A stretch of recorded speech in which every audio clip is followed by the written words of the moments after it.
Hello mga kasabong. Ninyo Anthony sa El Nino Conditioning System, ang observant na magmamanok.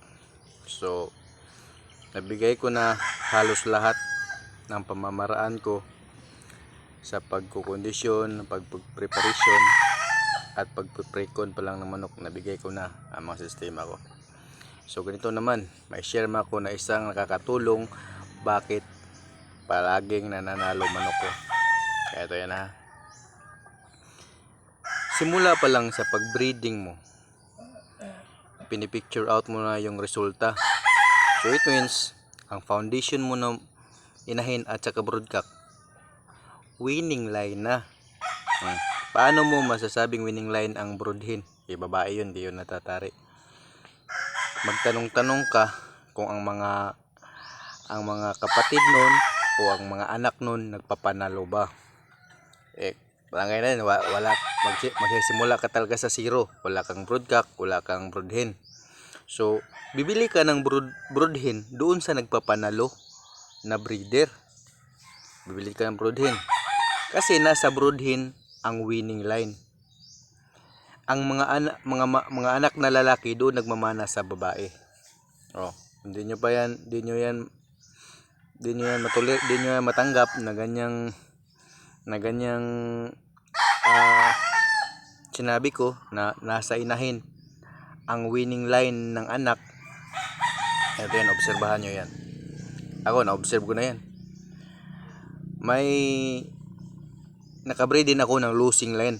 Halos 4 na anak, puro talo. Kinatay ko na ang nanay. Na-experience ko yan. Kasi pareho lang ng broodcock gamit ko Pero nagtatalo pa rin 4 niyang anak ha. Walang kahit isa nananalo. Kinatay ko. Hintayin ko ba bang maparami yun? Kinatay ko lahat. Kaya sa breeding pa lang, i-figure out mo na ang resulta. So, kung winning line ang nanay, winning line ang tatay, possible ang anak winning line na. Kung hindi man winning line, katayin mo ang nanay, palit ka ng iba. Hanap ka na naman hanggang sa makahanap ka ng winning line na nanay. Ang mga anak na nasa 70-80% na winning, mas maganda 100%. Meron nga ako 7 magkakapatid, isa lang natalo. 7 magkakapatid, isa lang natalo. Ganyan ka winning manok ko. Hiram ko lang yung babae na yon, kinatay lang ng may-ari. Kasi yung may-ari di masyadong dedicated sa breeding. Porket may anak na, akala niya yung nanay, ang lahat ng traits niya nasa anak na. Kinatay niya yung nanay. Hindi na niya nabalik yung ganong winning line. Ako, andito, may anak akong isa niya na babae. Buti, ang anak ngayon, 3 na, puro panalo. Kahit iba-iba ang tatay, kahit iba-iba ang batch. Ito, first batch, panalo na. Second batch, may panalo na rin. Third batch, may panalo na rin. Kaya, dito ako mag-focus kasi, 3 years old na to na nanay. 3 years old na, so malapit na siya mag-deteriorate.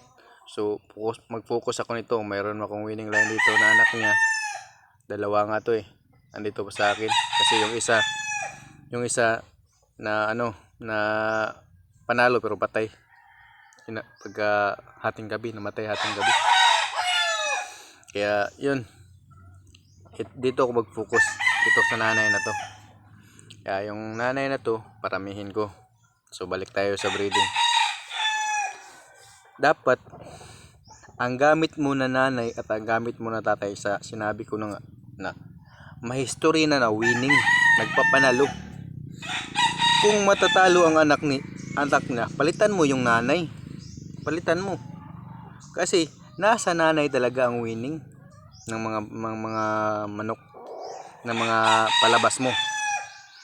Kung nagpapanalo na, ulitin mo ulit ang ganung match up. Yun pa rin ang tatay, yun pa rin ang nanay. Kung gusto mo mag-infuse, ang nanay panatalihin mo, maghanap ka ng ibang lalaki na winning na rin. Kung gusto mo mag-infuse, mag-iba naman ng mixture ba, mag-iba naman ng crosses ba. Kasi ako dito, ang nanay ko palaging andyan. Iba-iba ang lalaki, winning pa rin.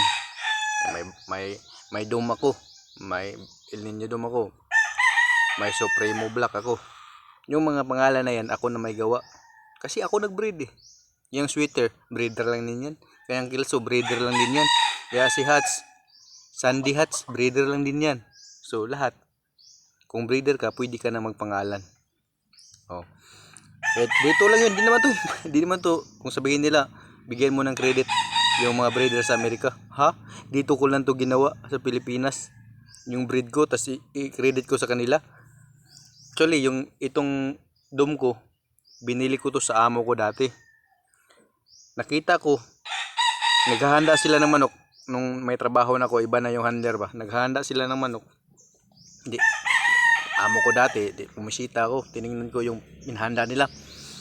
Ang gagaling, mga balaw, may mga bulik, ang gagaling. Sabi ko, sinabihan ko sila, swerte na lang kulang nito. Sabi ko ganun. Kasi ako naman talaga, tumitingin ako sa palo ng manok eh. Nakakauna. Dumating na ang araw ng derby, trikak, na 0 sila. Natira isa na lang. Yung natira, kahit 0, binili ko. Oh, kasi may trabaho na ko, binili ko. 1,000. O dati malaki na yung 1,000 eh. Binili ko 1,000. Binigay naman niya kasi mabait yung amo ko dati.